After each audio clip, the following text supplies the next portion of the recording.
amasomo n'inyigisho kuri uyu wa mbere w'icyumweru cya kane cya Pasika. Ayo masomo ni iryo mu gitabo cy'ibyakozwe n'intumwa, umutwe wa 11 umurongo wa mbere kugera kwa 18. Zaburi ni ya 42, 41 mu dukubo, ni ya 43, 42 mu dukubo. Ivanjiri ni ya Yohana umutwe wa 10 umurongo wa mbere kugera ku wa 10.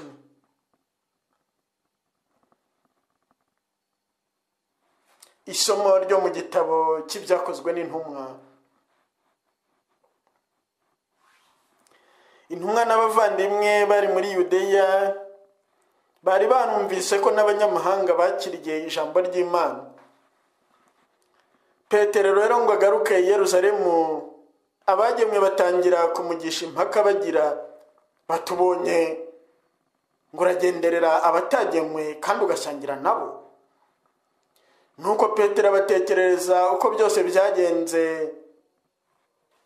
ntacyo aciyeho agira ati, nari mu mujyi w'Yope ndiho nsenga, nza gutwarwa maze mbona mu ijuru ikintu kimeze nk'umwenda munini gifashwe mu mfuruka enye gituruka mu ijuru, maze kiza kinsanga.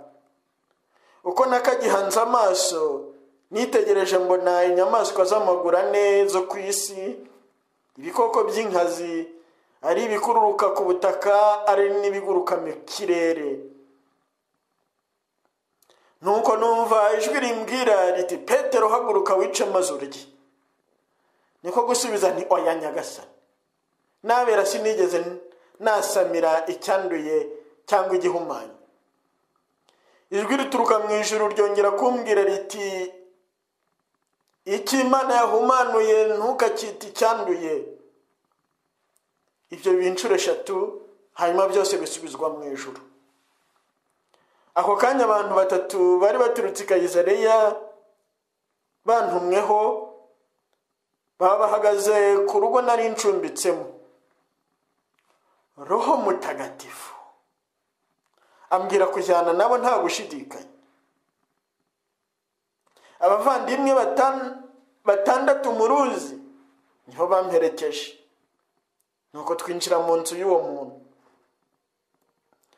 Ubwo dutekerereza ukuntu yabonye umumarayika wamubonekeye mu nzu ye, akamubwira ati, wohereza abantu Yope utumire Simoni uhimbwa irya Petero, azakubwira amagambo azagukiza we n'urugo rwawe rwose. Igihe rero nteruye kuvuga, Roho Mutagatifu abamanukiraho nk'uko natwe yatumanukiyeho mu ntangiriro. Ubwo nahise nibuka ijambo rya Nyagasani yavuze ati, Yohana yabatirishije amazi, naho mwebwe muzabatirizwa muri Roho Mutagatifu. Niba se Imana yarahaye abo bantu ingabire imwe natwe igihe twemeye Nyagasani Yezu Kristo, njyewe rero narinde wo kuburizamo umugambi w'Imana. Bumvise ibyo baratuza bakoze Imana bavuga bati, noneho Imana yahaye n'abanyamahanga kwisubiraho kugira ngo baronke ubugingo.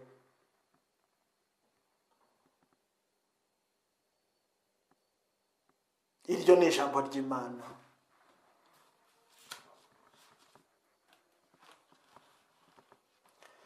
Roho yanjye igufitiye inyota, Mana nzima.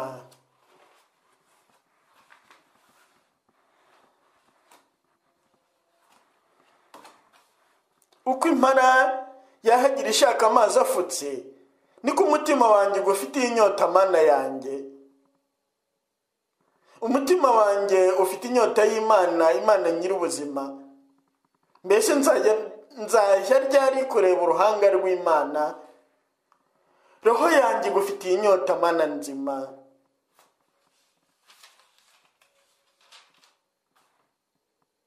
Ohereza urumuri rwawe n'ukuri kwawe bijye binyobora inzira, maze bizangeze ku musozi wawe mutagatifu,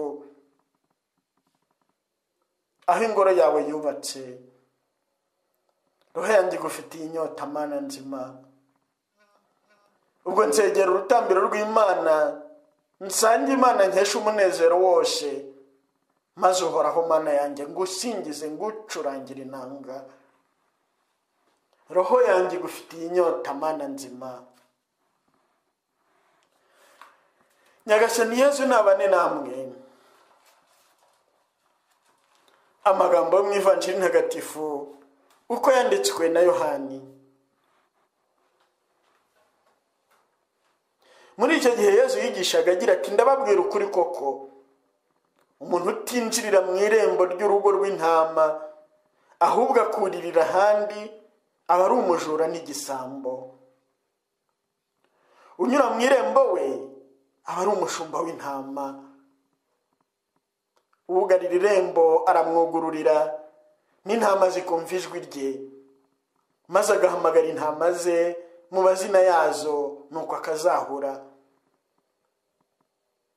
Intama ze zose iyo amaze kuzikura mu rugo azijya imbere zikamukurikira, kuko ziba zisanzwe zizi ijwi rye.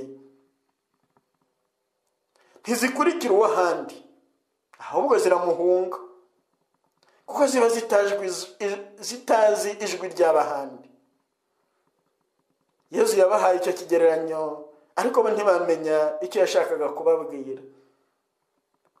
Nuko Yesu ati, ndababwira ukuri koko, ni njye rembo ry'intama.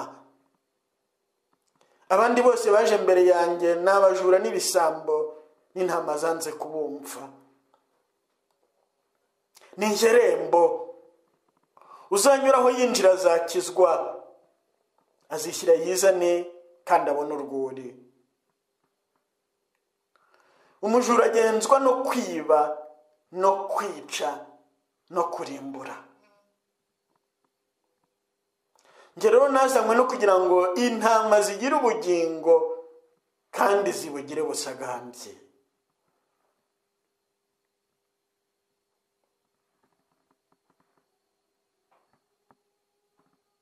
Iyo ni Ivanjiri ntagatifu.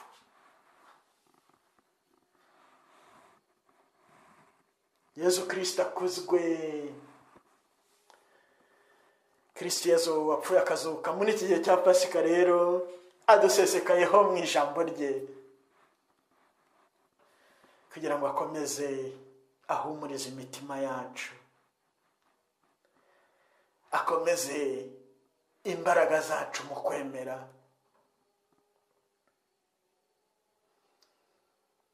akomeze atuyobore mu nzira igana ubugingo bw'iteka,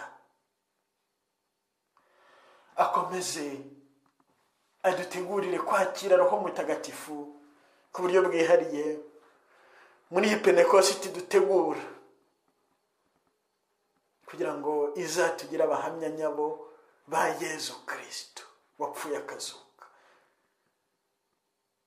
Tuzabe abayobowe na Roho Mutagatifu, aho kuyoborwa n'amarangamutima yabo cyangwa y'ab'isi, aho kuyoborwa n'ibyifuzo byabo cyangwa se iby'abandi, ahubwo bayoborwe n'ibyifuzo bya Yezu Kristo ubwe. Roho Mutagatifu atera intambwe bamujya inyuma. Uyu munsi rero ijambo rya Nyagasani Yezu Kristo riratwereka mu isomo rya mbere urugamba Roho Mutagatifu yarwanye n'abantu kugira ngo abayobore mu nzira Yezu Kristo ashaka. Ukuntu Roho Mutagatifu yarwanye kugira ngo akingure, kuko Yezu Kristo mu Ivanjiri atubwira ati, ni njye rembo ry'ijuru, ni njye rembo ry'ijuru.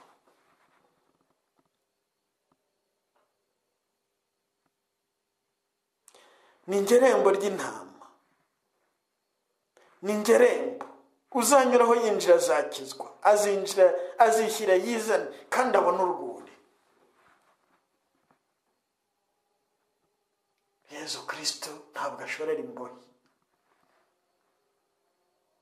akurikirwa n'abigenga. Nta gahato muri Yezu Kristo gakoreshwa. Nta ubatizwa yabihatiwe. Nta ukubitirwa gukomezwa. Nta ukubitirwa kuba padiri. Nta ukubitirwa kuba umutagatifu. Nta ukubitirwa gukora igikorwa cy'urukundo. Byose tubihabwa na roho w'ubwigenge, roho wa Yezu Kristo muzima. Yezu rero ati ndi irembo. Ni irembo ariko rikinguye, ntabwo ari irembo rikinze. Niyo mpamvu ati abantu bazishyira bizane binjire basohoke. Ushatse arasohoka akagenda. Ntabwo muri Yezu Kristo ari nko mu gatsiko k'abantu banywa urumogi cyangwa barucuruza, cyangwa se agatsiko k'ibisambo cyangwa k'amabandi, cyangwa se agatsiko k'amadini asenga shitani, aho winjira ukaba udashobora gusohokayo. Barubwira ati nutuvamo tuzakwica. Ahantu nk'aho